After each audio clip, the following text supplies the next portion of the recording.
Monsinyur Soeharyo itu pernah menceritakan, harap saya tidak salah ingat dan tidak keliru dengan ceritanya, yaitu ada satu box yang isinya buku yang diterima oleh Uskup Sanggau.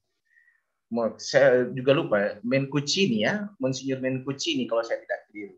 Dan Monsinyur Menkucini itu bertanya kepada Uskup Agung Jakarta, Monsinyur Soeharyo, apakah benar itu dikirim oleh sekretariat keuskupan? Kenapa?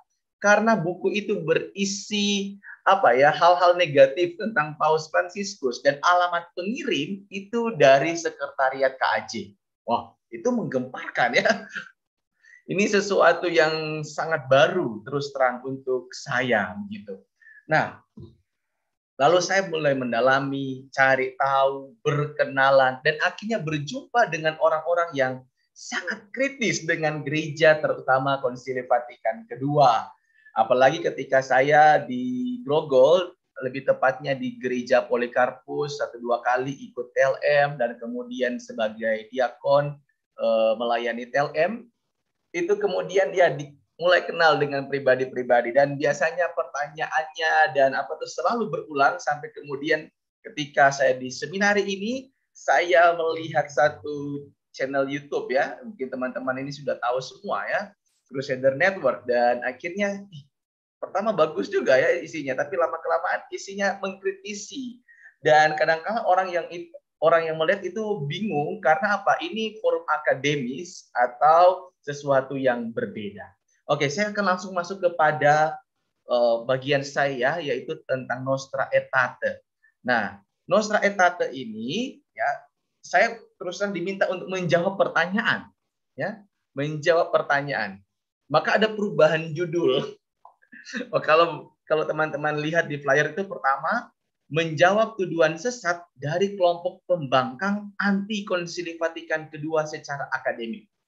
Ya, ini ada juga yang mengkritisi ya dalam grup Konsili Vatikan kedua menjawab soal judul ini dari tata bahasa.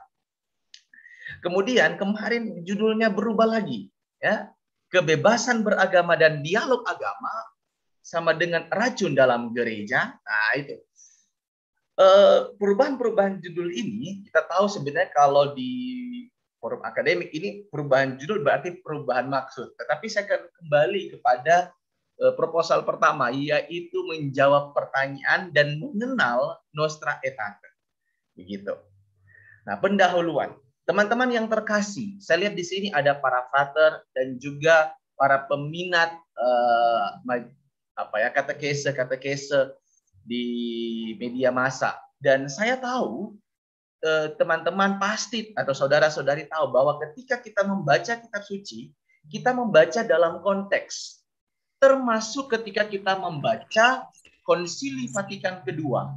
Saya mengikuti pembahasan pekan lalu ya dari Romo Kopongkum MSF, mohon maaf kalau saya keliru ya.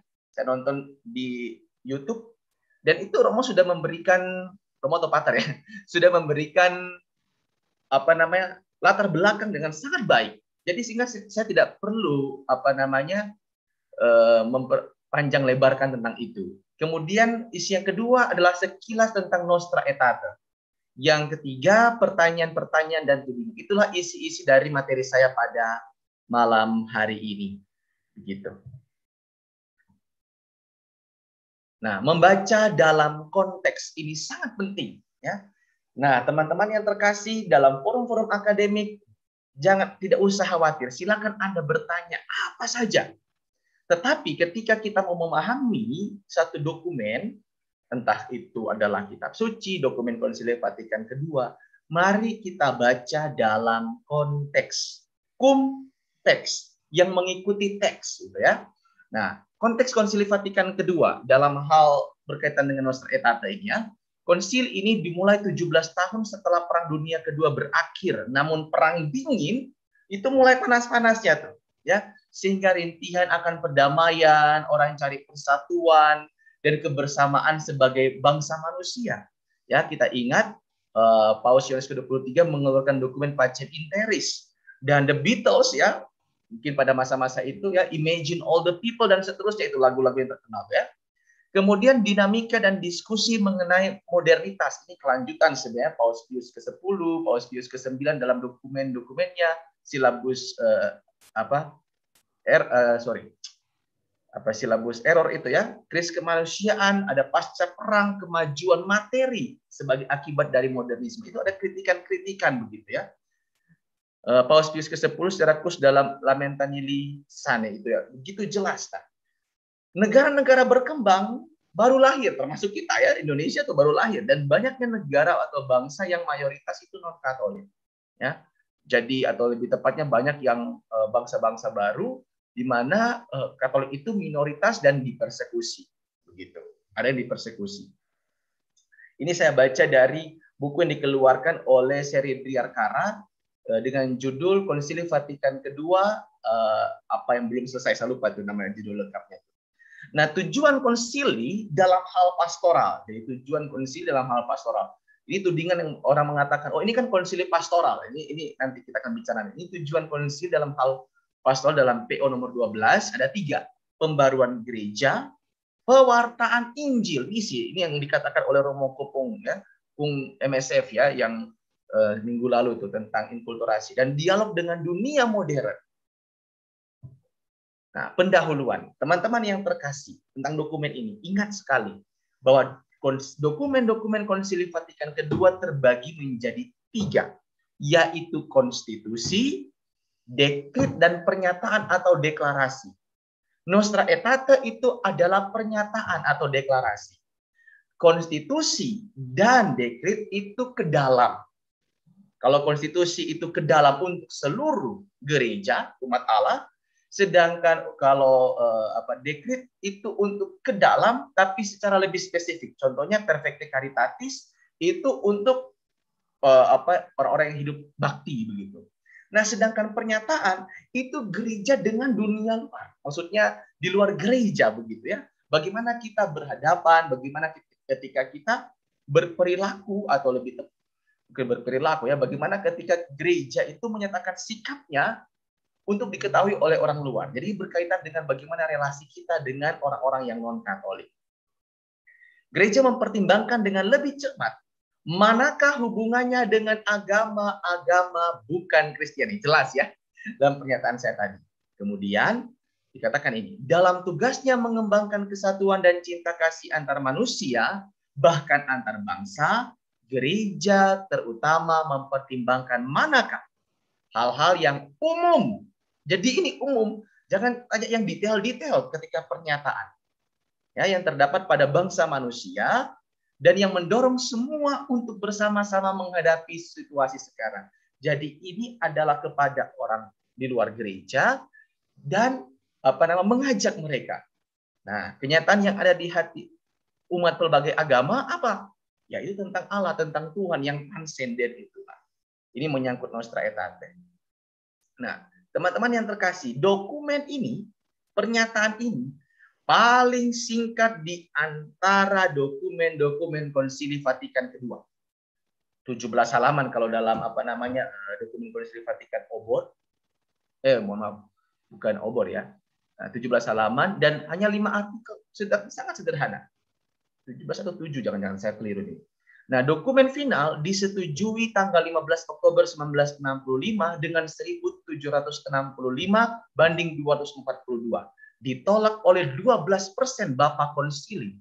Jadi kalau seandainya ada pertentangan, sejak awal sudah ada diskusi yang sangat luar biasa antar Bapak Konsili. Ya, mencerminkan perdebatan yang keras sejak awal. Ya, ini dokumen yang sangat pendek, tapi perdebatannya luar biasa. Ya, pada masa ini konflik Arab Israel sedang panas. Ingat ya, kaum Arab dan tanda kutip Muslim menganggap siasat Yahudi untuk mencaplok Palestina, sehingga orang-orang Arab Kristen ya ini saya baca di satu literatur yang mungkin bisa keliru, bahwa Nostra Aetate ini adalah bagian dari lobi orang Yahudi, tapi padahal tidak ya. Dan beberapa ahli mengatakan ini adalah dokumen paling kontroversial dalam Konsili Vatikan. Nah, ini Saya mau kasih teman-temannya betapa jelas ini ya.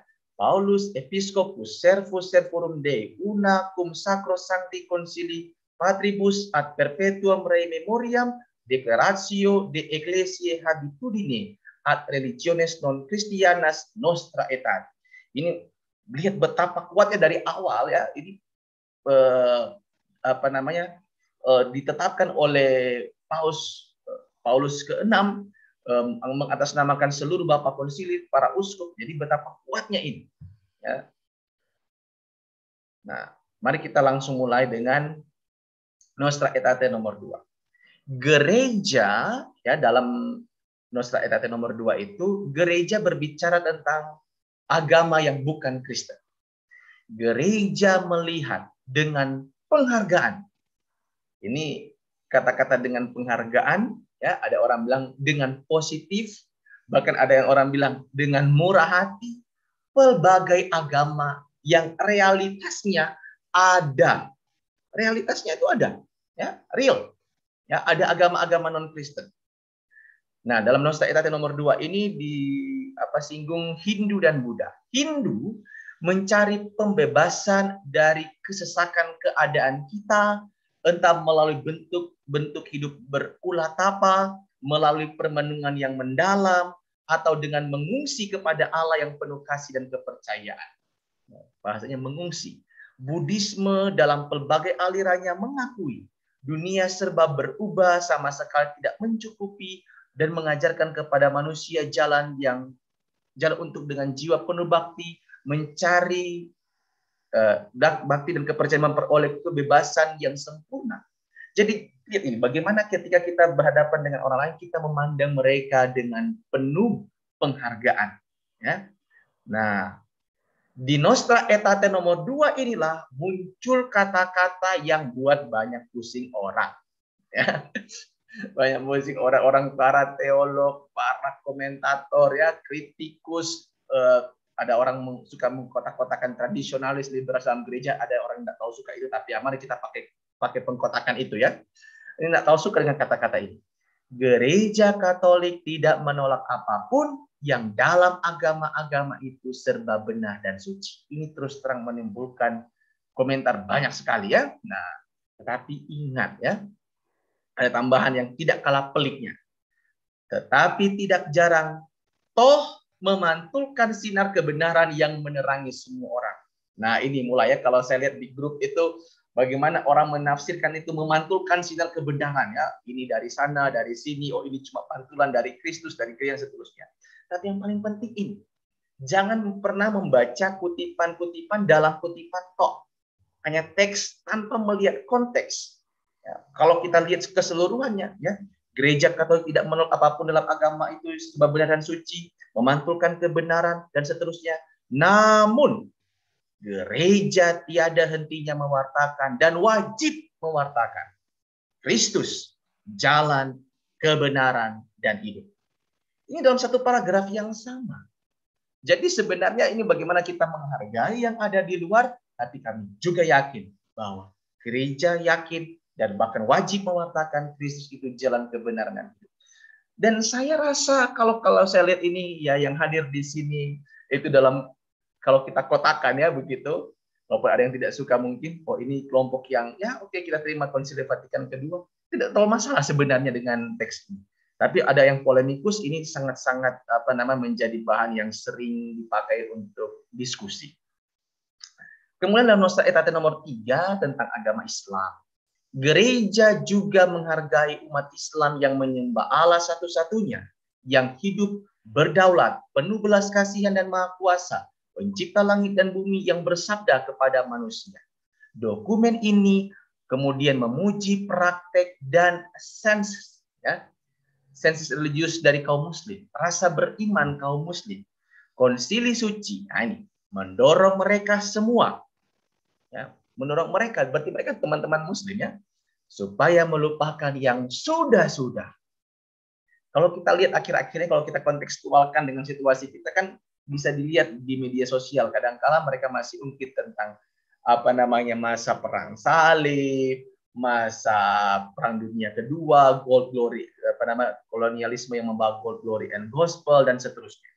Dan dengan tulus hati melatih diri untuk saling memahami supaya bersama-sama membela, mengembangkan keadilan sosial bagi semua orang, nilai-nilai moral dan perdamaian dan kebebasan. Nah, kemudian inilah yang kemudian kita masuk ke Nostra Aetate nomor 4 tentang agama Yahudi. Ya, ini sangat panjang sehingga ada ahli, saya juga lupa namanya, mengatakan ini heart of the document. Hati, jantung dari dokumen ini yaitu apa yang menyangkut agama Yahudi begitu. Sehingga ada satu ahli mengatakan, oh ini adalah hasil lobby dari orang Yahudi. Ada yang mengatakan, oh tidak, tapi ini karena terbawa suasana pengaruh dari Perang Dunia Kedua, di mana orang-orang Yahudi di Eropa pada waktu itu yang mengalami persekusi sedemikian rupa, maka perlu dokumen atau paragraf khusus tentang teman-teman Yahudi ini. Nah, dikatakan begini agama Yahudi. Sementara menyelami misteri gereja, konsili suci mengenangkan ikatan rohani antara umat perjanjian baru dan keturunan Abraham. Mereka telah diangkat menjadi anak dan menerima kemuliaan dan perjanjian dan hukum Taurat, ibadah, janji. Mereka ketuhanan para bapa leluhur yang menurunkan Kristus menurut daging. Ya. Saya mau kutip juga kata-kata dari Rasul Paulus ya. Kita mesti menghargai orang Yahudi walaupun dari mereka juga kita Tuhan Yesus kita disalibkan, tetapi ingat dari mereka pula lah kita bisa mengenal Kristus. Selain itu gereja mengecam. Jadi ini poin penting, mengecam segala penganiayaan terhadap siapapun juga, mengingat pusaka warisannya bersama bangsa Yahudi. Gereja menyesalkan kebencian, penganiayaan, pun rasa antisemitisme terhadap bangsa Yahudi, kapanpun oleh siapapun, dijalankan, terdorong bukan karena motivasi politik, melainkan karena cinta kasih keagamaan menurut Injil. Ya. Nah, sederhana ya, kesimpulan Nostra Aetate nomor 5. Barang siapa tidak mengasihi, ia tidak mengenal Allah. Sebab Allah adalah kasih. Maka gereja mengecam setiap diskriminasi antara orang-orang atau penganiayaan berdasarkan keturunan atau ras, kondisi hidup atau agama sebagai berlawanan dengan semangat Kristus. Kemudian mengutip ya 1 Petrus 2 ayat 12. Milikilah cara hidup yang baik di tengah-tengah bangsa-bangsa bukan Yahudi, supaya apabila mereka memfitnah kamu sebagai orang durjana, mereka melihat perbuatan-perbuatanmu yang baik dan memuliakan Allah. Nah, itu sebenarnya sangat sederhana dan tetapi ada beberapa hal yang membuat banyak orang pusing begitu ya, atau lebih tepatnya diperdebatkan begitu. Nah, saya langsung masuk ini ke menjawab pertanyaan. Ada yang bilang begini, ini hanya pernyataan, bukan dogma. Ini konsili pastoral, bukan dogmatis. Mohon maaf ini saya mesti katakan, ini permainan retorika dan omong kosong belaka. Kenapa? Karena tadi saya kutip pertama ya, bagaimana dengan secara otoritatif Paus ke-6 kemudian ditandatangani oleh seluruh oleh Paus dan seluruh Bapak Konsili. Bagaimana itu kemudian mengikat ya dan seterusnya kepada kita. Ini bukan hanya sekedar pastoral, tapi juga mendorong kita bertindak sebagai seorang Kristen kepada teman-teman kita. Apakah kita akan bertindak bermusuhan? Ya, apakah kita bertindak seperti musuh yang saling membenci? Tidak. Ayo kita sebagai sesama saudara, teman-teman Hindu, Buddha, Muslim, Yahudi. Adapun kami dengan kuasa kerasulan yang diserahkan Kristus kepada kami bersama Bapa yang terhormat mengesahkan, menetapkan serta mengundangkannya. Bukan main. Ini adalah bagian terakhir dalam deklarasi ini. Mengundangkannya dalam Roh Kudus. Oh, tidak main-main ya. Mengundangkannya dalam Roh Kudus ya. Ada saya kutip Kanon 749, Kanon 750, Kanon 752 ya, bagaimana kita taat ya kepada keputusan-keputusan konsili. Ada uskup yang tidak setuju, benar, tapi mereka kemudian taat. Dalam tradisi kami para MSC selalu mengatakan begini, boleh keberatan, tapi tidak boleh menolak. Atau mungkin ya dikasih konteksnya sekarang, boleh keberatan, tapi harus taat. Nah, itu ya. Kemudian ada yang berkatakan begini, gereja mengakui kebenaran dalam agama lain. Tidak benar. Ya, tadi saya sudah kutip ya, yang sudah saya singgung tadi di atas. Namun gereja tiada hentinya mewartakan dan wajib mewartakan, yakni mewartakan Kristus, yakni jalan, kebenaran, dan hidup. Kalau teman-teman baca pakai konteks yang lebih besarnya, seluruh dokumen Konsili Vatikan kedua itu tidak pernah sedikit pun meragukan ya bahwa kita percaya Kristus adalah satu-satunya jalan, kebenaran, dan hidup, dan tidak mengakui kebenaran dalam agama-agama lain. Pastor, kan agak bertentangan, ya. Kita mengakui ya mereka sebagai teman yang berelasi. Ya, kalau kamu menganggap bahwa itu benar, oke. Tapi inilah yang menurut kami benar, dan kami tidak mungkin menganggap itu sebagai kebenaran, karena kebenaran yang sempurna itu ada pada kami. Itu mungkin lebih menyenangkan hati beberapa orang begitu ya.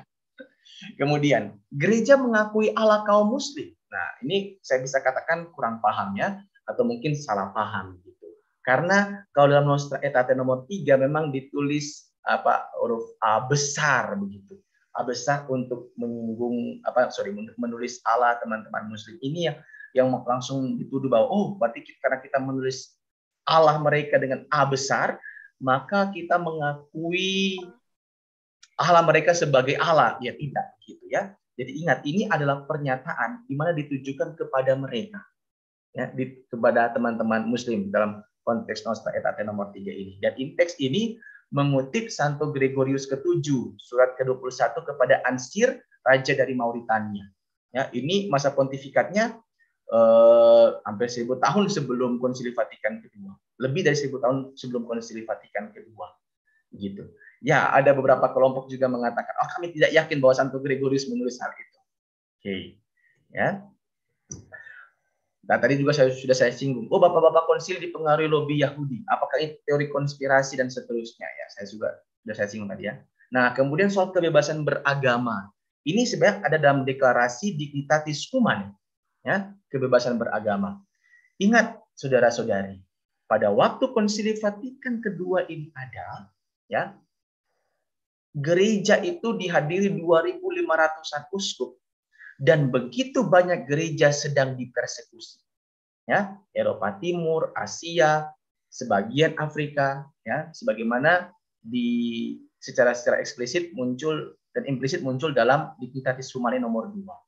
Dokumen ini diarahkan, ini bukan Nostra Aetate ya, tapi dokumen ini Dignitatis Humanae diarahkan kepada negara dan pemerintah yang memberikan paksaan, dalam tanda kutip lain itu persekusi atau penganiayaan kepada teman-teman Katolik, saudara-saudari Katolik kita di tempat mereka. Karena itu gereja bilang, tidak, ya, salah satu ciri dari manusia zaman sekarang adalah mereka hidup dengan suara hatinya, termasuk suara hati menentukan agama mereka. Nah, perjuangan ide ini tidak berarti menafikan kebenaran dalam Kristus Tuhan yang diajarkan oleh gereja Katolik, sama seperti yang ditulis dalam dokumen ini sebenarnya. DH nomor 14. Sekali lagi, Nostra Aetate dan Dignitatis Humanae dan seluruh Konsili Vatikan kedua membahasakan secara baru extra ecclesia nulla salus. Tapi substansinya tidak bergerak ya, substansinya tetap sama tapi dibahasakan secara baru. NA menyatakan Allah Kristen dan Muslim sama, teman Islam sama, tidak ya, sama sekali tidak. Dan ini saya juga tidak perlu menjelaskan karena dalam Katekismus Gereja Katolik sebagai turunan dari turunan ya, buku pegangan pengajaran kita sudah jelas ya, tidak ya, beda. Allah kita punya kekasan. Bahkan dalam Nostra Aetate yang menyinggung teman-teman Muslim itu dikatakan ya, kamu Allah yang begini, tapi bagi kami orang Kristen, Allah itu nampak dalam diri Yesus Kristus, walaupun kamu tidak mengakuinya. Ya. Jelas menunjukkan betapa walaupun ada sifat-sifat Allah yang mungkin sama, tapi kami punya perbedaan, yaitu di titik ini. Jadi justru Nostra Aetate menjelaskan perbedaannya yang sangat esensial. Kemudian dalam Dominus Yesus, dokumen Dominus Yesus yang lain ya, dokumen yang lain juga menjelaskan dan menegaskan hal. Nah, ini yang selalu sering dipakai ya. Yohanes Paulus kedua, Santo Yohanes Paulus kedua mencium Al-Quran. Saya kadangkala mendapatkan pertanyaan ini ya, Pastor Romo, itu kan ini dilihat nih, Paus Yohanes Paulus kedua mencium Al-Quran, ini kan suatu penistaan kepada gereja atau yang seterusnya. Teman-teman, cium itu bukan berarti kita mengimani isi Quran. Ya kan? Paus Yohanes Paulus kedua ini mencium Quran bukan berarti dia percaya dengan isi Quran. Bukan bisa saja, saya percaya itu maksudnya adalah menghormati. Ya, sama seperti Macron dengan Angela Merkel. Bukan berarti dia mencintai, dia menghormati, dia menghargai. Itu di belakang foto ini sebenarnya, di belakang Macron dalam foto ini sebenarnya ada istrinya dia. Begitu. Jadi ini sebegitu mudah sebenarnya untuk dijawab ya. Saya bahkan bercanda, saya bilang begini ya, tidak semua yang mencium itu bukan berarti tidak semua yang mencium itu bisa diartikan mengimani. Dalam Alkitab itu ada yang mencium kemudian mengkhianati, Yudas Iskariot begitu ya. Begitu. Oke, saya rasa sekali lagi kalau saya mau cari-cari sebenarnya Nostra Aetate ini dokumen yang paling banyak polemik, tapi mari kita baca dalam konteks bahwa ini maksudnya kita berhadapan dengan saudara-saudari kita yang berbeda, kemudian bagaimana kita juga sikap kita yang khas, dan bagaimana orang-orang Katolik juga diajak, juga saudara-saudari kita yang non-Katolik juga diajak untuk mengembangkan suara hati dan saling menghargai satu dengan yang lain. Kalau kita pakai dalam konteks dan memberikan batasan itu, saya percaya bahwa dokumen ini tidak banyak mendapatkan perdebatan dan disalah mengertikan.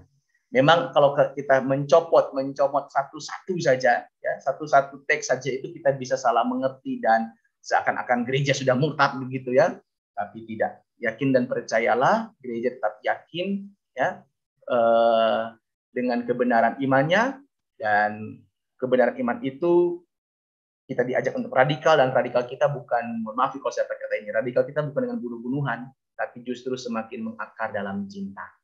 Begitu. Ada juga yang bertanya ya, waktu terus terang teman-teman, saya sebelum 1 minggu ini bahkan sudah berbulan-bulan sebenarnya sering diskusi dengan teman-teman yang ya bisa kita katakan anti Konsili Vatikan kedua ya. Dan kalau gereja sekarang bilang itu kita sinodal ya, kita mendengarkan, kita bagus juga mendengarkan mereka ya. Walaupun ada yang bilang, untuk apa Romo dengar mereka? Mereka ini sudah sesat dan seterusnya ya. Saya selalu ingat bacaan Injil di mana Tuhan Yesus mencari dan menyelamatkan yang hilang, mencari domba yang hilang. Saya bilang sama Pastor Nofri ya, Romo Nofri yang ada di sini juga, sebenarnya capek juga kita meladeni mereka, tapi karena saya sayang dengan jiwa mereka, jangan sampai mereka terlalu lama dalam kebingungan itu. Nah, sebagai gembala mungkin kita perlu menyapa mereka. Demikian kalau dari saya, mohon maaf kalau terlalu cepat dan ada yang tidak dimengerti. Kalau ada teman-teman yang mau menambahkan, karena kalau saya baca-baca di grup kita ya, grup Konsili Vatikan kedua menjawab itu, waduh, lebih jago untuk menjelaskan ini teman-teman dan pastor-pastor, frater, suster, luar biasa. Saya sampai bilang, sebenarnya mereka saja yang kasihnya. Udah jago-jago semua untuk menjelaskan itu secara filosofi, secara teologis, ada perbandingan dan seterusnya. Tapi teman-teman yang terkasih, begini, kalau secara akademis jangan takut untuk mengkritik, tetapi ingat, tetap sentire cum ecclesia, tetap seperasaan dengan gereja. Begitu. Demikian dari saya, Mas Anton, semoga bisa. Baik. Terima kasih Romo Ardi, materinya luar biasa. Keren, penuh daging semua itu. Aduh, semoga. Oke, baik. Saya mau mengajak kepada teman-teman sekalian yang ada di live Zoom maupun yang ada di live YouTube. Kalau misalkan ada pertanyaan, silakan tulis saja di kolom chat ya. nanti akan saya bacakan. Baik Romo, ini sudah ada beberapa pertanyaan yang masuk begitu.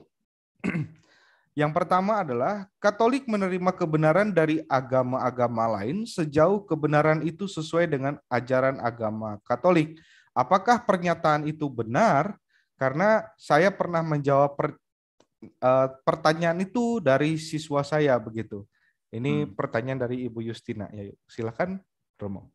Ya, jadi kalau seandainya kita lihat dalam dokumen Nostra Aetate itu ya, kita gereja itu menghargai dan menghormati kebenaran-kebenaran yang diakui oleh teman-teman kita itu, baik Muslim, Yahudi, Hindu, Buddha, dan agama-agama lainnya, kita menghormati. Nah, kemudian pertanyaan, apa itu kebenaran? Ya, ini juga ditanyakan oleh Tuhan Yesus, ya, apa itu kebenaran? Ya, kalau bagi kita orang Kristen, kebenaran itu adalah Tuhan Yesus itu sendiri. Dia kan mengatakan, akulah jalan, kebenaran, dan hidup. Nah, tapi kalau kita kalau tidak sampai di situ, kata kebenaran ini maksudnya apa? Saya sering kasih contoh begini. Teman-teman, ini udah sering tahu ya, kebersihan bagian dari iman. Betul enggak? Iya, betul Romo. Benar. Itu ada di Quran itu, bukan di saya lupa di Quran atau di Sunnah ada ya, apa di Sunnahnya apa namanya, saya lupa itu. Itu adalah ajaran teman-teman Muslim sebenarnya, itu apa nama pedomannya, atau surga di bawah telapak kaki ibu begitu ya. Iya. Nah, itu apakah kalau kebenaran-kebenaran yang seperti itu, ya kurang lebih mirip ya dengan kita. Surga di bawah telapak kaki ibu, maka kita menghormati orang tua kita, ya kurang lebih sama. Begitu. Kebersihan sebagian dari iman, ya itu juga nampak dari perintah dalam kejadian bahwa kita mesti merawat bumi kita, ya kurang lebih sama. Nah, tentu saja apa namanya, kebenaran yang lebih hakiki, yang lebih esensial pasti jauh berbeda. Pasti jauh berbeda. Itu tidak mungkin sama. Tapi kalau hal-hal yang moral, hal-hal yang susila, ya kurang lebih mirip-mirip ya. Dan apa namanya, ya kita sama-sama berjuang untuk itu, dan itu yang diajak oleh Nostra Aetate. Mari kita sama-sama memperjuangkan apa namanya, hak asasi manusia, memperjuangkan kebebasan beragama, memperjuangkan nilai-nilai moral yang ada di banyak agama, termasuk agama Kristen dan agama-agama lain, terutama di agama-agama yang ada di Indonesia. Gitu. Baik, terima kasih Romo. Untuk pertanyaan yang kedua Romo, bagaimana dengan channel Crusader Network? Mohon maaf kalau boleh saya sebut ya, dengan channel Crusader Network, apakah tidak ada tindakan dari institusi gereja? Karena banyak dari teman-teman yang jujur tanda petik agak kebingungan dengan adanya kehadiran dari channel ini, dan sering banget gitu kan ya Romo menyerang gitu kepada teman-teman yang memiliki paham Konsili Vatikan kedua, kurang lebih begitu. Mungkin seperti itu, Romo. Iya, ini kalau mau ditindaki, siapa yang mau tindaki? Uskup Sabah Bandung, Uskup Agung Jakarta, karena beliau sendiri ya. Kemudian karena saya sudah sering diskusi dengan adminnya, Bapak itu, saya kurang tahu tempatnya di mana. Tapi yang pasti begini. Kalau kelompok-kelompok begini ini, kalau kita ambil tindakan yang keras dari institusi ya, itu pasti akan pasti counter attack lah. Dan mari kita ambil pendekatan hati, pendekatan yang berdialog. Gereja katanya suka mendengarkan, mari kita dengarkan mereka. Memang melelahkan ya, kadang-kadang juga menjengkelkan. Saya sempat bercanda sama mereka, saya bilang, kamu kalau hidup di zaman Inkuisisi Spanyol sudah saya kejar kamu ya. Siap. Tapi itu cuma bercanda saja. Tapi kamu hidup dalam Konsili Vatikan kedua dan kita menghargai. Itu cuma bercanda saja. Dan ada satu channel YouTube juga yang cukup satir dan sangat sinis ya, bisa saya katakan. Tapi dalam bahasa Inggris di Amerika itu Church Militant. Ya, itu Church Militant juga sangat keras dengan uskup-uskup di Amerika Serikat. Tapi saya percaya begini, ya. Selalu mari kita bangun dialog dengan teman. Kalau kita mau berdialog dengan teman-teman saudara-saudara kita yang ada di luar gereja, mari kita juga berdialog dengan teman-teman kita ini, karena minimal mereka mengakui masih Katolik, begitu ya. Mereka mengakui masih Katolik, walaupun ada yang suka membagi-bagi mendefinisikannya, ya mereka mengaku masih Katolik. Mari kita dengarkan juga, mari kita ya kalau ada hal-hal yang baik ya mari kita refleksikan bersama. Nah, kalau ada yang tidak bisa didiskusikan ya mari kita diam. Ya. Tidak mungkin kita ambil tindakan yang jauh seperti Inkuisisi Spanyol itu ya. Ya. Baik. Terima kasih Rama. Oke, kita lanjut lagi. Saya pendukung Konsili Vatikan kedua karena kuncinya ada di Extra Ecclesia Nulla Salus. Di dalam KGK sangat jelas dikatakan wahyu telah selesai saat Yesus hadir. Yang ada adalah tiap orang saat ini mempunyai pekerjaan mencari wahyu Kristus yang masih terbuka semua. Benar begitu Romo ya? Nah, wahyu Kristus itu sudah dalam di verbum itu sudah dikatakan bahwa wahyu itu sudah sempurna dalam diri Kristus, begitu ya. Ya. Jadi apa namanya? Mungkin bukan belum terbuka semua, kecuali mungkin maksudnya itu adalah akhir zaman, itu akhir hari pengadilan ya. Tapi paling tidak ini teman-teman, kita sudah percaya bahwa wahyu dalam diri Kristus wahyu itu sudah sempurna ya. Karena itu kalau saya ambil kata-kata konsekrasi ya, inilah darah perjanjian baru dan kekal.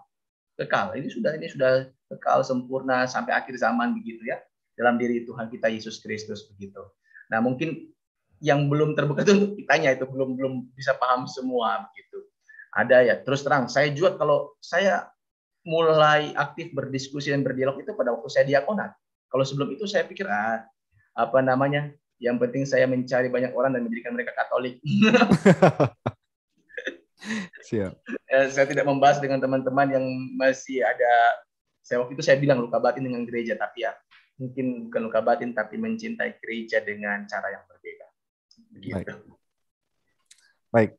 Pertanyaan selanjutnya ini Romo. Saya mau bertanya, apakah benar ada dokumen Konsili Vatikan kedua yang mengatakan bahwa Kristen, Islam, dan Yahudi itu menyembah Tuhan yang sama? Saya pernah lihat komen begini dulu di channel Crusader Network. Iya. Begitu. Saya jawab ya, tidak. Ya, tadi sudah saya katakan berbeda. Ya, bahwa mungkin ada sifat-sifat yang sama, sabar, penyayang dan lain-lain, tapi dalam Nostra Aetate sendiri menyatakan itu tidak sama karena kita itu memahaminya wahyu itu ya dalam diri Kristus secara sempurna begitu. Allah kita itu menjadi manusia dalam diri Kristus, sedangkan teman-teman Muslim memahami Allah itu nampak dalam Al-Quran sebagai sabda Allah. Sedangkan sabda Allah menurut kita itu pertama-tama adalah Tuhan kita Yesus Kristus. Ya, ini saja sudah berbeda. Jadi sama sekali tidak sama. Makanya kalau ada orang, ini kan makanya itu ya apa namanya tanggapan mereka dan komentar mereka. Yakinlah kita berbeda. Ya. Baik, saya langsung ke pertanyaan berikutnya, Romo. Pater, saya ingin bertanya, apakah kebebasan beragama itu berlawanan dengan salah satu isi Silabus Errorum oleh Bapak Suci Paus Pius ke-9? Mohon pencerahannya, Pater. Terima kasih. Silabus Errorum ini oleh Bapak Suci Pius ke-9. Jadi kita mesti memahami konteksnya. Nampaknya kelewatan ya tadi. Ada yang di atas itu ya yang chat sebelumnya. Oh iya. Tapi nanti saya jawab dulu yang dari Glenn Ricardo ini. Terima kasih ya Glenn ya. Oke. Pertama, saya sendiri sedang mempelajari Silabus Errorum. Tetapi ingat, mari kita membaca dokumen-dokumen itu dalam konteks. Ya, dalam konteks. Dalam Silabus Errorum ini Bapak Suci Paus Pius ke-9 juga menegaskan tentang negara gereja, negara kepausan yang beberapa tahun kemudian jatuh, ambruk, begitu ya. Nah, jadi apa dimaksud dengan modernisme pada waktu itu, ya? Dan apa yang kita pahami sekarang tentu saja itu adalah dua hal yang berbeda. Apakah kebebasan beragama yang dimaksudkan dengan Silabus Errorum dalam Errorum dan Konsili Vatikan kedua tentu saja berbeda ya, karena dua hal ini konteksnya berbeda, jadi saya bisa katakan itu cukup berbeda. Walaupun ada irisan-irisan yang sama-sama pakai kata kebebasan beragama, tapi bukan berarti itu isinya dan konteksnya sama. Begitu. Baik. Ini mungkin ke Bapak Albertian, itu lebih ke pernyataan sih Romo. Bagus sekali pembahasannya, mungkin boleh ditambahkan bahwa sebenarnya polemik NA atau Nostra Aetate dan DH sudah dijelaskan dengan gamblang di KGK 2108, nomor 2108, hak atas kebebasan beragama tidak berarti izin moral untuk menganut suatu kekeliruan. Ini saya agak sulit membacanya, Romo. ENS Ensiklik Libertas apa itu? Praestatisium ya. Juga bukan suatu hak atas kekeliruan. BDK Paus 12 Wajah 6 ya. 6 Oke, terima Desember kasih 1993. Pak Terima kasih. Albertian ya. Pak Albertian. Juga menambahkannya untuk menjelaskan bahwa hak kebebasan beragama tidak berarti isi orang mengalami satu kekeliruan. Sama seperti kan ada sekarang nih, Pastor saya mau masuk itu, ya mohon maaf, ada satu toko ya komika yang terkenal, ada apa namanya, dia sudah orang yang taat beragama menurut dia, devout dengan gerejanya dia, komunitas gerejawinya dia. Tapi ada satu apa namanya satanisme ya, gereja setan ya. Gereja setan. Bayangkan kalau ada anaknya Anton tiba-tiba, papa saya ingin masuk gereja setan nampaknya lebih keren, gereja paroki. Ya, wah, jangan deh. Ya pasti bukan begitu. Terima kasih Pak Albert yang sudah menambahkan. Ya, baik. Ini kelanjutan pertanyaan dari Pak Aldo Tamon. Selamat malam Romo, terima kasih atas pemaparan yang mendalam dan memperluas wawasan. Salam Fides Veritas. Saya Aldo Tamon, izin bertanya, meskipun seperti yang Romo jelaskan bahwa secara substansial Konsili Vatikan II tidak menggeser esensi kebenaran doktrinal dari kekatolikan yang otentik. Tetapi pada kenyataannya dunia modern yang menjadi sasaran dari Konsili Vatikan II, khususnya lewat pernyataan Nostra Aetate ini, tidak sanggup untuk mengaktualisasikan identitas Konsili Vatikan II ini, khususnya Nostra Aetate ini.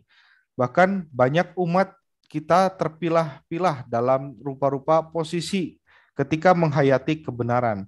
Ya ini menjadi tradisionalis, indifferentis, netral, wannabe dan lain sebagainya. Maka apakah Konsili Vatikan II dapat dikatakan sebagai konsili yang gagal?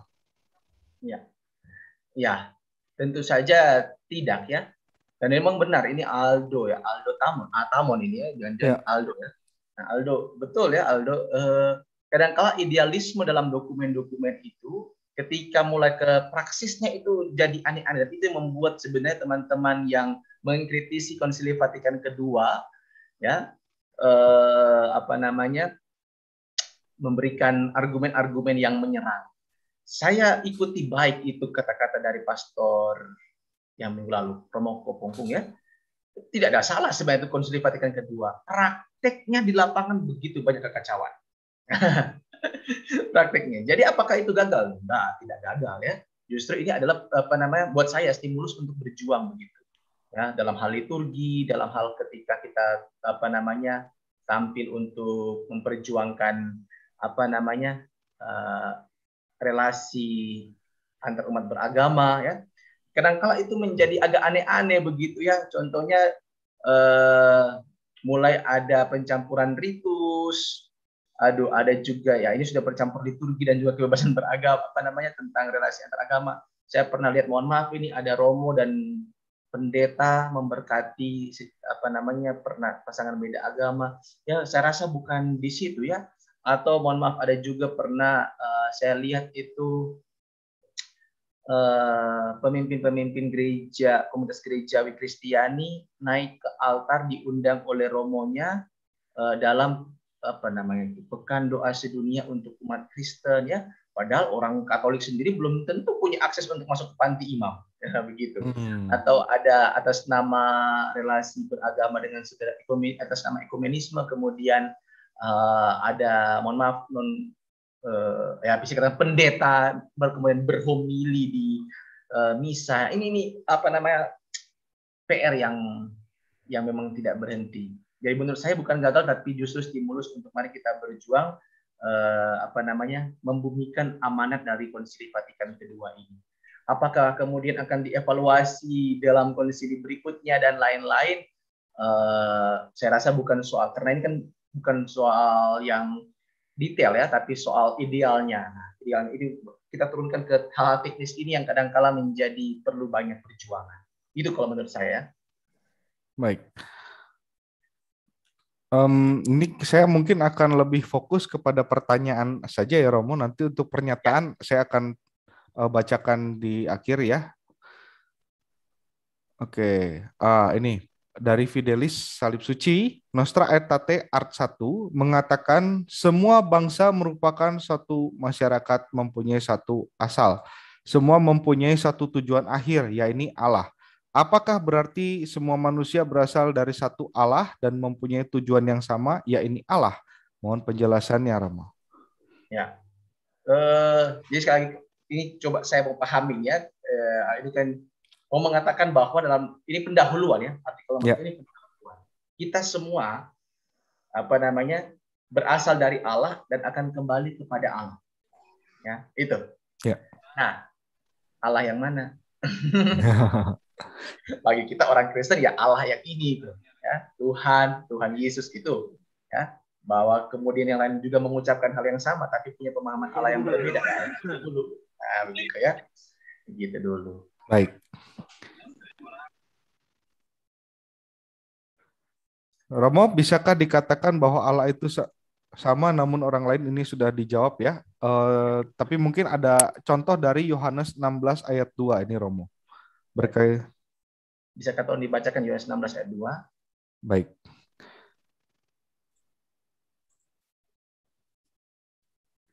Yohanes 16 ayat 2. Kamu akan dikucilkan, bahkan akan datang saatnya bahwa setiap orang akan membunuh kamu, akan menyangka bahwa ia berbuat bakti bagi Allah. Ya. Oke, lalu pertanyaannya jadi bisa itu satu nama. Romo, bisakah dikatakan bahwa itu sama, bahwa Saya Allah rasa itu Saya memahami? rasa Yohanes 16 ayat 2 ini tidak berbicara bahwa Allah itu sama, namun orang lain memahami yang berbeda. Saya perlu memahami secara lebih dalam ya. Tapi yang pasti begini, bisa katanya kata-katanya ALLAH-nya sama, Allah. Tetapi Allah yang kita kenal dan Allah yang mereka kenal berbeda. Nah, karena kalau saya katakan sama, bisa-bisa ini bertentangan dengan iman kita begitu, ya. Ya, Karena memang Allah kita itu ya ini apa namanya yang diwahyukan dalam diri Kristus begitu. Secara sempurna dalam diri Tuhan Yesus begitu. baik. Pertanyaan selanjutnya. Nah, soal doa bersama itu sering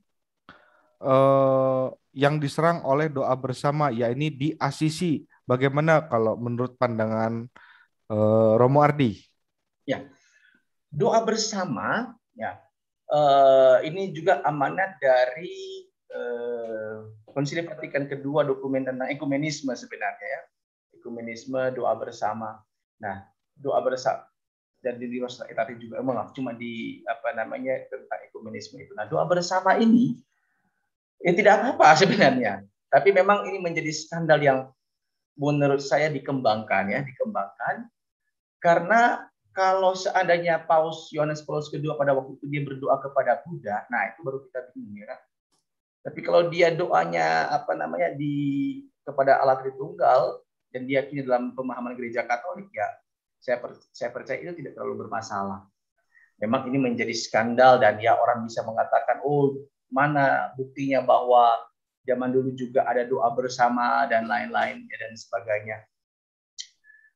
Mereka lupa ya, kadangkala orang-orang Kristen itu pertama-tama mereka berdoa di bait Allah.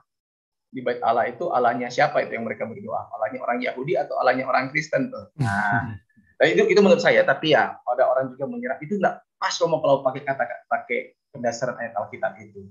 Nah, buat saya sebenarnya sekali lagi tidak terlalu bermasalah. Yang penting kita berdoa kepada siapa. Ya. Ya, Anton pernah berdoa di Bandung ya Anton ya? ya di Bandung Romo. Nah, pernah berdoa dengan teman yang pas mau makan begitu, lalu apa namanya dia dengan cara Muslim, kita dengan cara Katolik pernah? Pernah Romo. Kebetulan saya sekolah asrama juga kan, boarding school di Krida Nusantara. Nah itu kan apa ya, barengan sama yang Muslim maupun yang non Muslim begitu. Jadi ketika makan ya saya tetap menggunakan tanda salib, mereka dengan cara mereka begitu sih. Jadi Muslim kan? Enggak. Begitu. Tetap berdoa kepada Allah Bapa atau bilang apa namanya? ya Allah, ya Robi, Eh, Muhammad, enggak kan, kepada Allah Bapa sih. kepada Allah Kepada Bapa. Yesus, ya. Tapi ya sudah, itu memang yang di apa namanya yang dikecam oleh begitu banyak orang, termasuk skandal yang terakhir kan Paca Mama atau Paka Mama Ya. itu juga. Baik. Mungkin saya teruskan ke pertanyaan berikutnya, Romo. Ya, Eh, Meluruskan banyak kesalahpahaman atas dokumen ini, terutama bagian yang mengakui kebenaran adanya agama lain. Karena ternyata diterima alias tidak ditolak adalah diterima dalam tanda kutip, adalah yang serba benar dan suci pada agama lain. Pertanyaannya, yang serba benar dan suci ini modelnya seperti apa, Romo? Apakah ajaran moral yang umum saja, seperti harus baik kepada orang lain, DLL, dan bukan ajaran iman yang tabrakan? Oh, saya percaya apa namanya ini Francisca Eka ya yang ya, bertanya ya. Francisca Eka. Jadi beberapa komentator tentang Nostra Aetate ini merujuk kepada pernyataan yang kedua ini, bukan ajaran iman dalam arti esensinya, ya, tapi serba benar dan suci itu menyangkut hal-hal yang moral umum, begitu. Atau ada juga yang mengatakan begini, apa namanya, ada selain itu juga mau mengatakan ada, saya lupa itu namanya. Jadi ini mau baik dan benar dan suci menurut Anda begitu. Karena kan ini kan pernyataan untuk mereka begitu kan. Gitu. Tapi saya kebanyakan lebih menyangkut ke yang seperti dikatakan oleh Francisca Eka ini, bukan ajaran iman yang esensial, tapi menyangkut hal-hal yang moral umum saja. Begitu. Baik, pertanyaan selanjutnya saya baca dari Bapak Dion Gunawan. Selamat malam, mau bertanya apakah EENS diajarkan detail di seminari di seluruh Indonesia? Karena pendapat mengenai EENS setiap Romo kok berbeda ya? Itu bagaimana, Romo? Ya, saya jawab mengutip kata-kata dari Uskup Agung Jakarta. Dia bilang begini, kalau ada pendapat yang berbeda ya, tentang sesuatu yang berbeda dengan ajaran iman, maka ada dua kemungkinan. Salah formasi atau salah informasi. Gitu. Jadi entah salah formasi atau pembinaannya atau salah informasi. Kemarin saya dikasih satu video dari, ya bisa dikatakan anti konsili Vatikan kedua. Lihat ini Romo, ada Romo yang berkhotbah di satu KKR gereja baptis apa begitu di satu tempat di Indonesia, dan dia bilang begini, kalian percaya Tuhan Yesus, saya percaya Tuhan Yesus. Kalian percaya Alkitab, saya percaya Alkitab. Kalian kenal Bunda Maria, saya kenal Bunda Maria. Kalau begitu surga kita sama. Jadi apa namanya, kadangkala itu ya saya nggak tahu ini salah formasi atau informasi. Saya lebih suka mengatakan begini, kalau ada sesuatu, mari kita baca secara lebih holistik atau lebih menyeluruh kata-kata atau pendapat atau khotbah dari yang bersangkutan dan pahami konteksnya. Pahami konteksnya. Begitu. Kemudian sehingga kita terhindar dari sikap untuk cepat-cepat menghakimi. Itu sih kalau yang saya bisa sharingkan untuk atau menjawab pertanyaan itu ya. Baik. Ini selanjutnya Romo, untuk pertanyaan ini saya ambil dari YouTube. Kebetulan Bapak Agio Suarez bertanya, apa buah-buah positif dan negatif yang dihasilkan dari dokumen Nostra Aetate bagi hierarki, umat Katolik, dan agama lain sampai saat ini? Ya. Salah satu buah dari Nostra Aetate ini adalah kita tidak memandang saudara-saudari kita yang berbeda secara negatif dan penuh kebencian. Karena ini yang dihindari. Ya. Karena kalau seandainya sudah ada kebencian, itu biasanya akan mengorek-ngorek langsung apa namanya naluri naluri kebidatangan ya. Langsung sikapnya bermusuhan begitu ya. Karena kalau kita pakai bahasa-bahasa yang sangat bermusuhan dalam dokumen, itu kita kan bisa menebak apa yang akan terjadi. Ya, apa yang akan terjadi dengan situasi yang ada di daerah-daerah tertentu. Bisa saja kita menjadi ada yang lebih membenci, lebih apa namanya berpandangan penuh amarah dengan saudara-saudari kita yang berbeda. Jadi dengan adanya dokumen Nostra Aetate ini mengajarkan kita atau umat Katolik untuk menghargai dan memandang secara penuh penghargaan saudara-saudari kita yang berbeda, tapi bukan dengan penuh kebencian. Itu. Dan saya lihat itu sangat umum terjadi. Teman-teman membenci enggak saudara-saudari kita yang berbeda?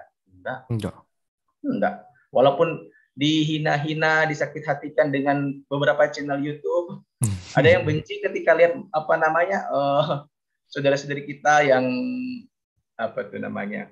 yang berbeda. Enggak, malah kita mencintai dan mengasihi mereka begitu. Itu sih, kalau itu menurut saya salah satu buah dari Nostra Aetate itu. Baik. Selanjutnya Romo dari Bapak Agustinus Dirgantoro, mohon bertanya Romo, ada beberapa orang Katolik sering demi toleransi mengatakan, ya Allah, ketika menghadapi sesuatu hal tertentu. Menurut Romo, baikkah hal itu dilakukan? Jadi kalau orang Katolik tiba-tiba kaget begitu ya, sering mengatakan ya Allah gitu. Nah, seperti itu mungkin Romo. Ya, oke. Terima kasih untuk pertanyaan-pertanyaan, termasuk pertanyaan ini. Jadi ya Allah itu juga sebutan nama Allah untuk saudara-saudari kita di Arab yang beragama Kristen. Saudara-saudari Katolik kita di Arab juga memanggil ya Allah, ya Allah. Begitu. Assalamualaikum ya. Kemudian insya Allah ya. Memang dalam konteks Indonesia bahasa jadi agama. Nah ini dalam konteks Indonesia bahasa itu jadi agama.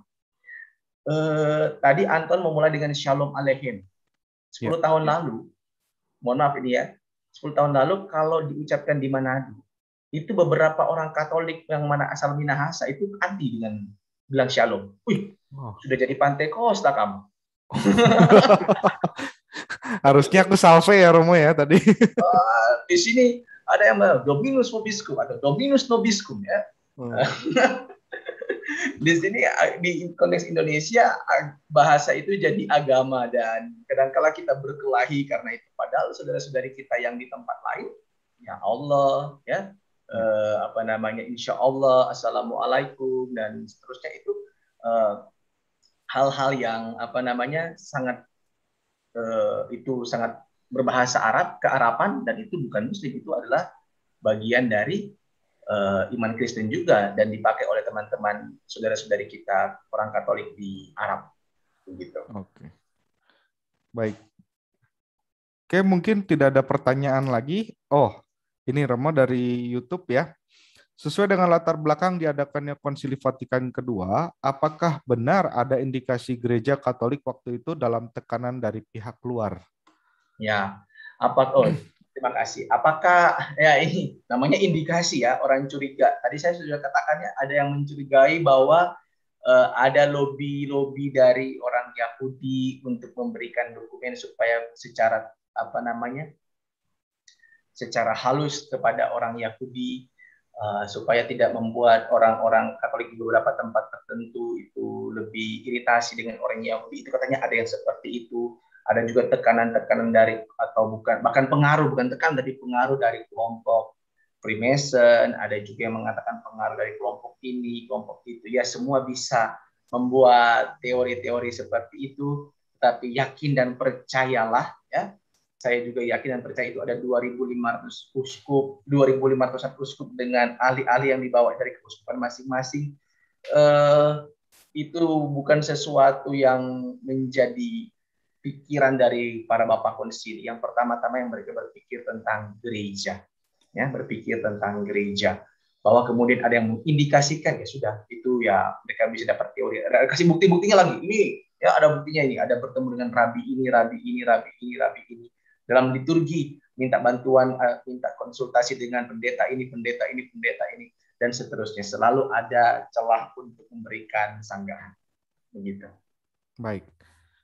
Pertanyaan lain, apakah para uskup lupa tentang proses pewahyuan Allah sehingga dalam dokumen Nostra Aetate urutan penghormatan terhadap agama lain, khususnya Islam, itu lebih tinggi daripada Yahudi?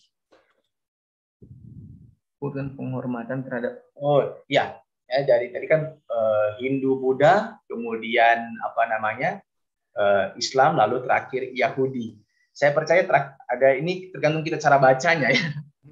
Tergantung kita cara bacanya. Ada yang mengatakan bahwa justru jantung dari Nostra Aetate itu adalah orang Yahudi. Begitu. Maka itu ditaruh di bagian paling akhir karena akan dibahas paling panjang gitu. Ada yang bilang begini, ini pernyataan serupa, ada yang bilang begini, Romo, apakah Nostra Aetate lupa ada agama Zoroaster begitu? Ya, Konghucu dan lain-lain yang katanya lebih tua dan seterusnya. Ya, ini hanya berbicara tentang agama-agama yang secara umum mungkin kita secara lebih sering berjumpa begitu ya. Kita berjumpa dengan kaum Muslim, orang Yahudi, orang Buddha, Hindu. Sedangkan yang Konghucu, mohon maaf, atau mungkin Zoroaster atau mungkin yang sekarang baru Bahai, ya ini kita bisa melihat tidak terlalu, itu bukan tidak terlalu dipedulikan ya, tapi idealisme dalam Nostra Aetate itu sudah merangkum semua agama yang lain gitu. Karena mungkin Buddha, Hindu, Islam dan Yahudi itu lebih sering bersinggungan dengan umat Katolik. Ya, baik. Oke, selanjutnya Romo, gereja setelah sedikit sharing dulu waktu saya bersekolah di sebuah SMA Katolik di Surabaya, saya ingat sekali dalam sebuah teks pelajaran agama Katolik. Gereja setelah Konsili Vatikan II sudah mengakui keselamatan mengakui keselamatan di agama-agama lain, maka doktrin extra ecclesia nulla salus sudah ditinggalkan karena tidak sesuai dengan semangat Konsili Vatikan II. Hal ini saya imani terus sampai pertengahan kuliah dan hingga saya menemukan forum ekaristi.org dan membaca buku Katekismus Gereja Katolik. Pertanyaannya sebagai follow up dari diskusi malam ini, seberapa jauh peran nihil obstat dalam imprimatur dalam menjaga isi pelajaran dan pengajaran? Karena ini sangat menyesatkan. Mohon maaf, saya tidak ingat bukunya yang mana di zaman SMA dulu. Iya, terima kasih ya.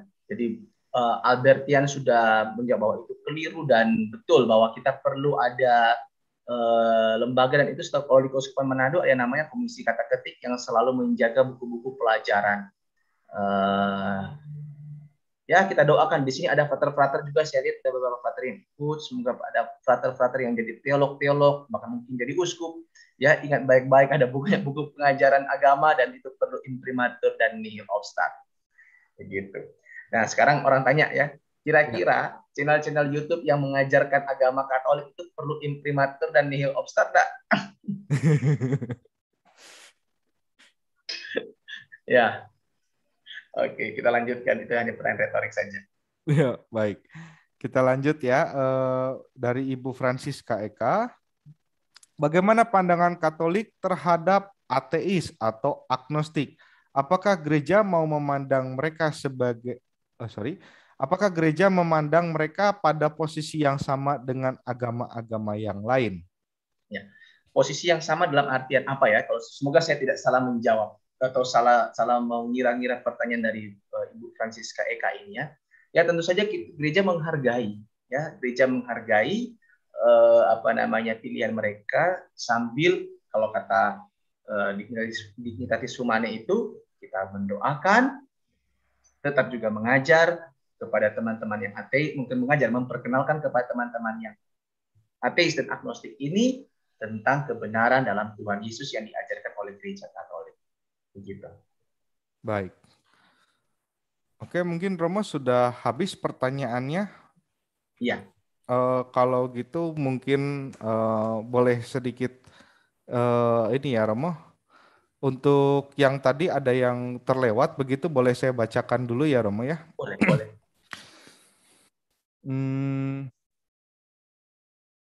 Yaitu dari Pak David Manewus, konteksnya Paus mengecam seluruh kebenaran dalam agama beranjak dari kekuatan alami akal budi manusia. Maka akal budi adalah sebuah standar tertinggi di mana melaluinya manusia dapat dan harus mencapai pengetahuan seluruh kebenaran akan segala hal.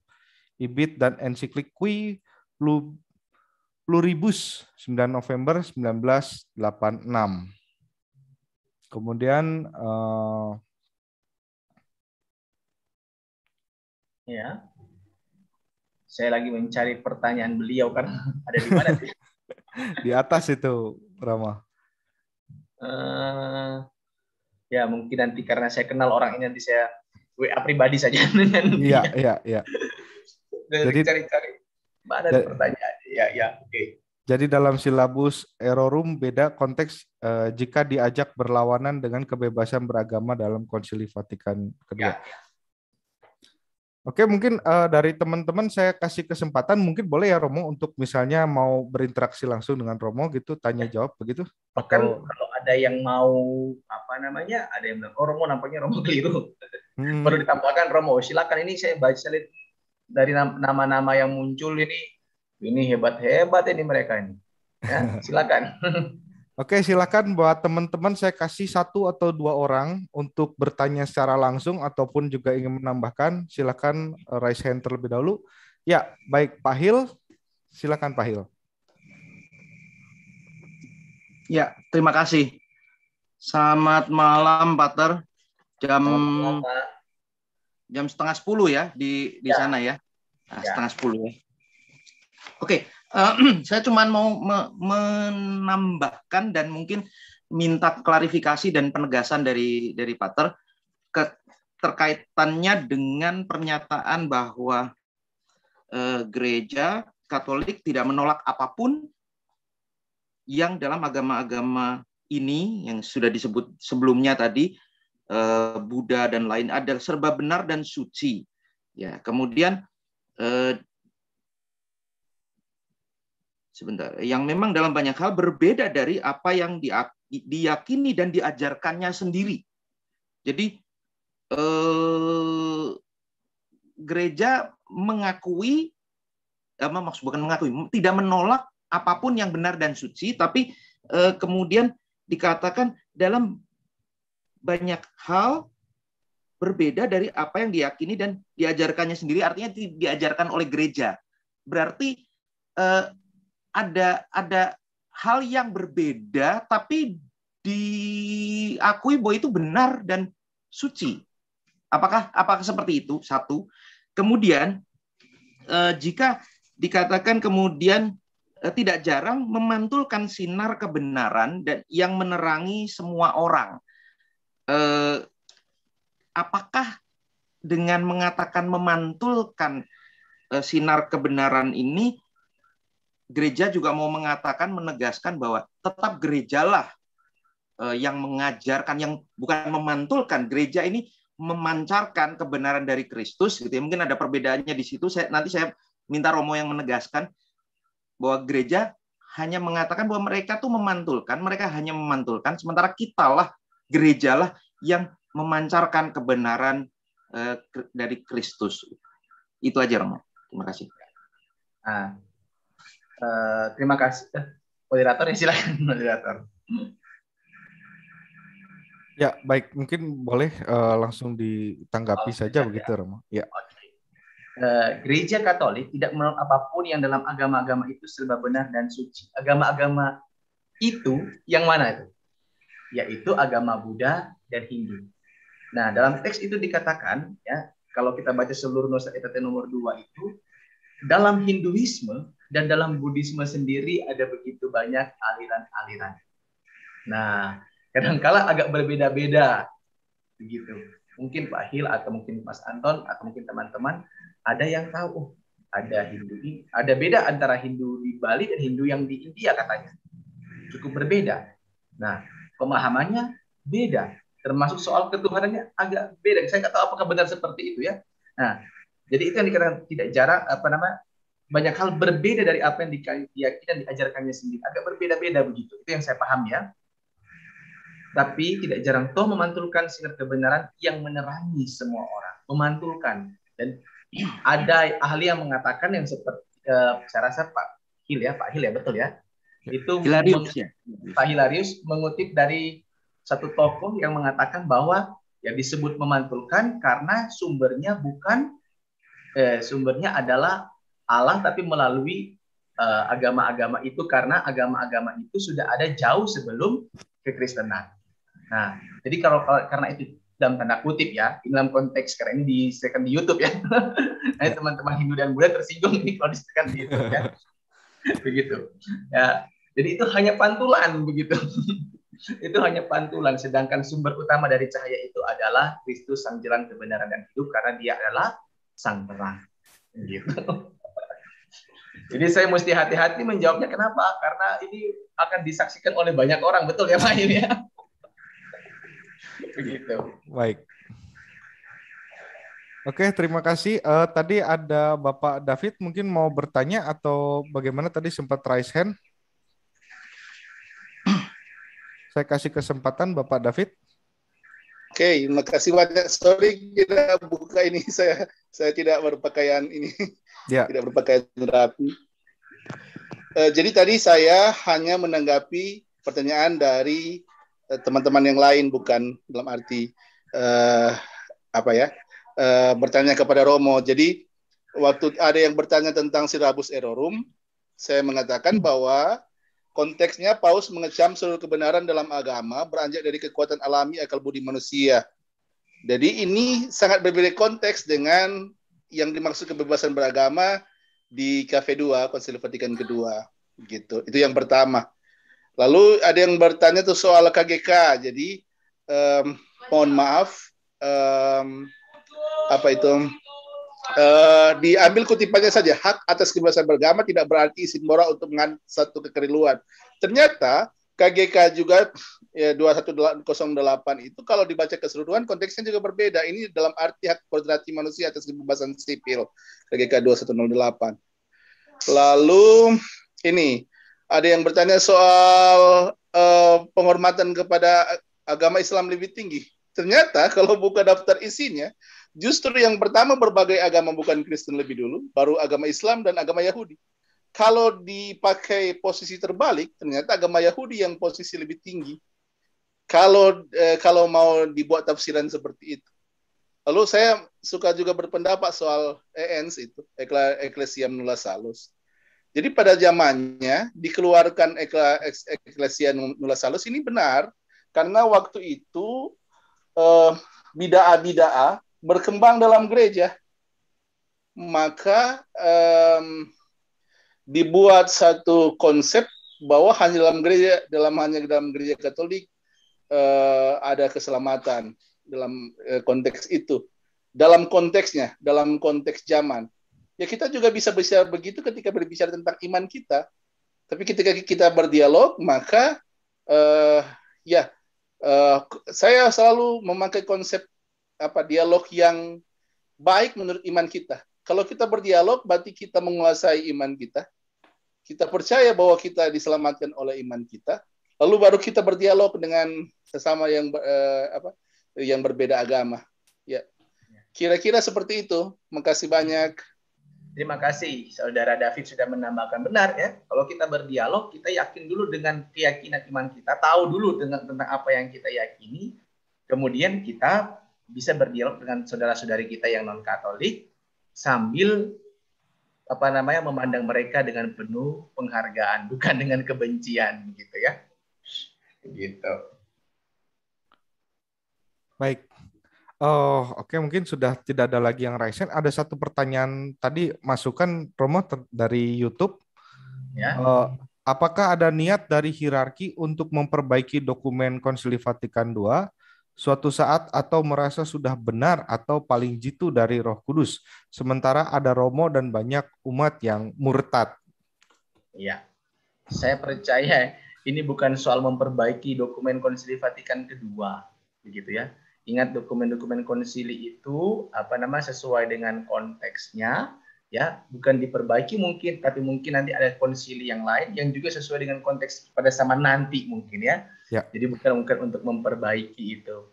Nah, kemudian apa yang perlu kita sekarang adalah justru membumikan semangat Konsili Vatikan kedua sesuai dengan idealisme yang tadi dikatakan oleh Aldo ya. Amon itu. Benar ya, karena ada begitu banyak penyelewengan. Jadi sebenarnya bukan soal soal idealisme Konsili Vatikan kedua, tapi bagaimana itu netes sampai di bawah sesuai dengan semangat konsili atau tidak. Kadangkala ya bahkan pengajaran dan praktiknya itu ada begitu banyak kekeliruan. Begitu. Baik. Mungkin karena Romo Ardi pun juga sedang ada sedikit kesibukan lagi ya. Iya. Pak Ivan, mohon maaf atau boleh masih bisa Romo satu lagi Pak Ivan atau boleh satu ya lagi dah. terakhir ya. Baik, silakan Pak Ivan. Iya, terima kasih. Selamat malam Romo. Selamat hari Minggu Pak untuk Ivan. kita semua. Ya Romo, saya hanya ingin mengetahui lebih lanjut ini karena kan judul kita ini tadi kebebasan beragama, kemudian dialog agama, kemudian ada pertanyaannya racun liberalisme.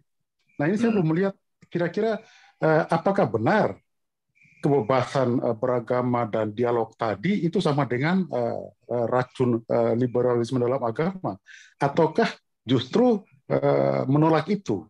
Nah ini yang belum sempat secara gamblang dikemukakan, sehingga saya lagi menunggu ini untuk menjawab pertanyaan tadi itu. Terima kasih Romo. Terima kasih Pak Ivan. Nah itu juga makanya karena itu saya sudah mulai dari pertama itu. Ya, karena yang diminta ke saya itu menjawab pertanyaan seputar Nostra Aetate. Kemudian muncul yang kedua itu agak berbeda, yaitu di flyer yang kedua itu judulnya menjawab tuduhan sesat dari kelompok pembangkang anti Konsili Vatikan kedua.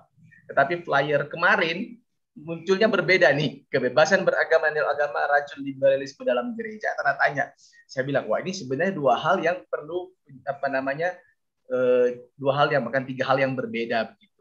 Nah, kalau seandainya ditanya, apakah itu racun liberalisme? Maka kita mesti tahu dulu liberalisme ini apa. Kajian filosofisnya begitu dalam, itu perlu satu waktu sendiri begitu. Nah, jadi saya sendiri tidak akan menjawab itu. Mengapa? Karena saya tidak siap karena saya perlu kajian lebih mendalam. Pertama, apa itu liberalisme? Ya, kalau seandainya liberalisme itu yang saya pikirkan soal kebebasan hati nurani, kebebasan beragama, kebebasan dasarnya sebagai manusia, apakah itu racun? Tentu saja tidak. Kalau menurut saya itu. Kalau seandainya liberalisme yang itu ya, karena seandainya manusia itu dituntun dengan suara hatinya, ya, dia pasti akan merdeka dengan sendirinya. Ingat kalau kata-kata Rasul Paulus ya, kita adalah orang-orang yang merdeka, orang-orang yang liberal. Tapi dalam konteks itu, tapi apakah ada liberalisme yang lain secara filosofis dan teologis yang lain? Nah, ini perlu saya ada kajian yang berbeda. Jadi mohon maaf kalau seandainya saya belum bisa menjawab pertanyaan dari Pak Ivan.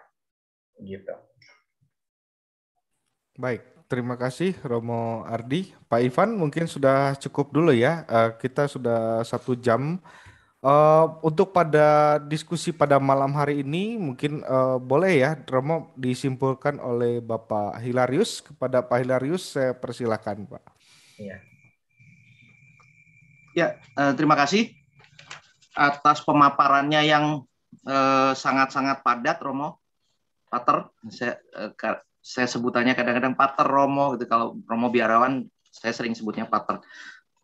Oke, saya mohon izin untuk memberikan sekedar rangkuman, dan sebelum merangkum mungkin saya sekedar memperjelas dari terakhir dari pertanyaan Pak siapa tadi Pak Anton terakhir Pak Ivan Pak Ivan ya mohon maaf ini karena sebetulnya judul yang saya yang mengusulkan apakah kebebasan beragama merupakan racun liberalisme di dalam gereja, karena itu yang terbetik dalam pikiran saya adalah pertanyaan dan bahkan tudingan-tudingan dari beberapa saudara-saudari kita yang kurang memahami Konsili Vatikan kedua, menganggap bahwa gereja ini sudah disusupi oleh asap setan, begitu ya, katakan quote unquote, mereka mengatakan sudah disusupi oleh asap setan, salah satunya liberalisme, sehingga menimbulkan kekacauan dalam hal misalkan yang tadi sebetulnya sudah Romo sebutkan tadi mengenai ekses ya, bahwa ada pastor yang berkhotbah yang melakukan komunio in sacris di tempat lain, begitulah. Yaitu tantangan kita. Faktanya itu terjadi, Cuman apakah itu salah formasio atau salah informasi?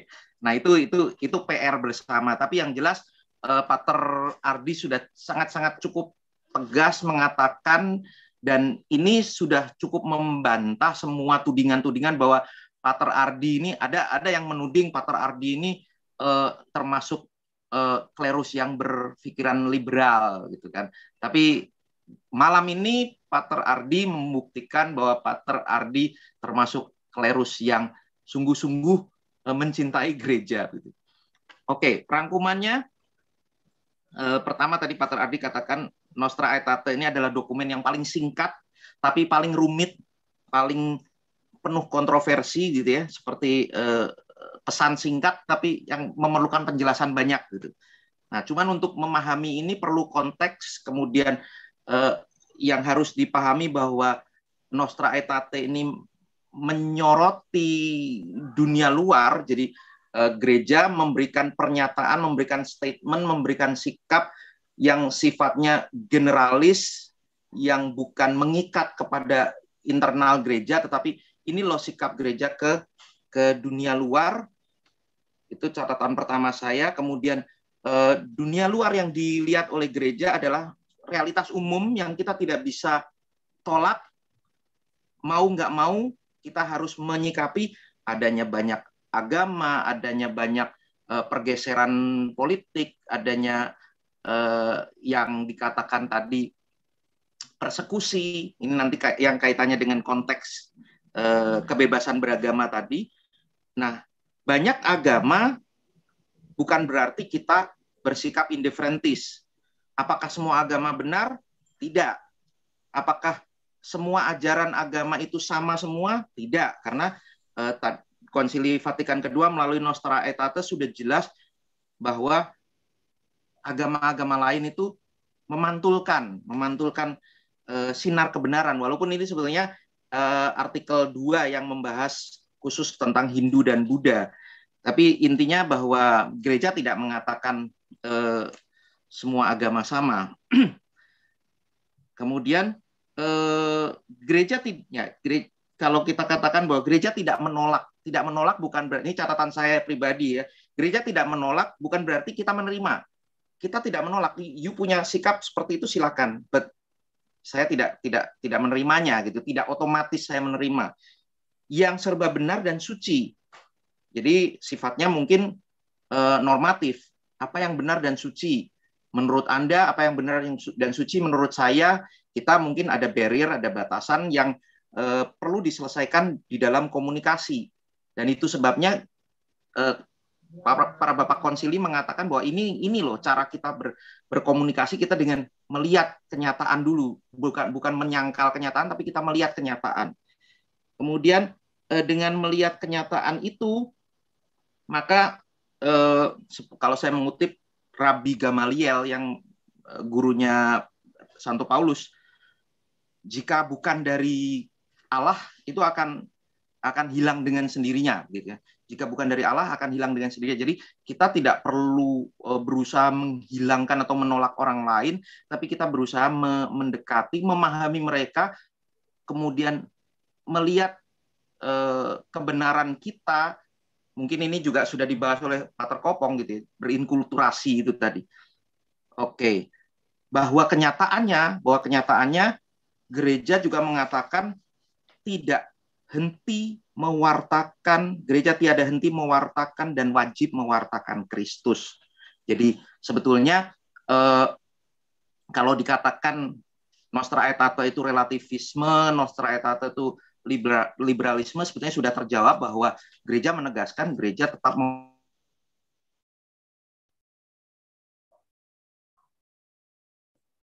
Wah, Pak Hilarius, sepertinya ada gangguan. Santo Paulus. Iya. Mengutip dari Santo Paulus bahwa Kristus mengutus aku bukan untuk membaptis, tetapi untuk memberitakan Injil. Dan itu pun bukan dengan hikmat perkataan supaya salib Kristus jangan sia-sia. Itu 1 Korintus 1 ayat 17. Kemudian paling akhir, celakalah aku jika tidak mewartakan Injil. 1 Korintus 9 ayat 16. Terima kasih. Terima kasih Pak Hilarius sudah memperjelas saya yang abu-abu ini. Terima kasih. Baik, terima kasih untuk Romo Ardi dan Pak Hilarius. Tadi sudah dibacakan juga untuk kesimpulan kita pada malam hari ini. Bapak dan Ibu, mungkin sekaligus juga untuk mengakhiri acara pada malam hari ini, dan kebetulan karena Romo Ardi pun juga ada kegiatan lain setelah ini, mungkin boleh Romo Ardi kita minta untuk doa penutupnya dan juga memberi berkat bagi kami semua. Terima kasih. Mari. Nah, sekali lagi terima kasih untuk saudara-saudari yang sudah mengundang saya untuk sharing di forum yang luar biasa ini. Semoga bisa menjadi berkat untuk saudara-saudari sekalian. Mari kita mohon berkat Tuhan dan berdoa untuk seluruh pertemuan kita pada malam hari ini. Dalam nama Bapa dan Putra dan Roh Kudus. Amin. Amin. Ya Bapa, kami bersyukur untuk segala kasih karunia yang kami terima dalam pertemuan malam hari ini. Semoga ini mengokohkan iman kami dan juga membuat kami makin bertumbuh dalam kasih kepada Kau dan sesama kami. Tolonglah kami, jagalah iman kami. Ya Bapa, bentar lagi kami akan beristirahat dan beraktivitas.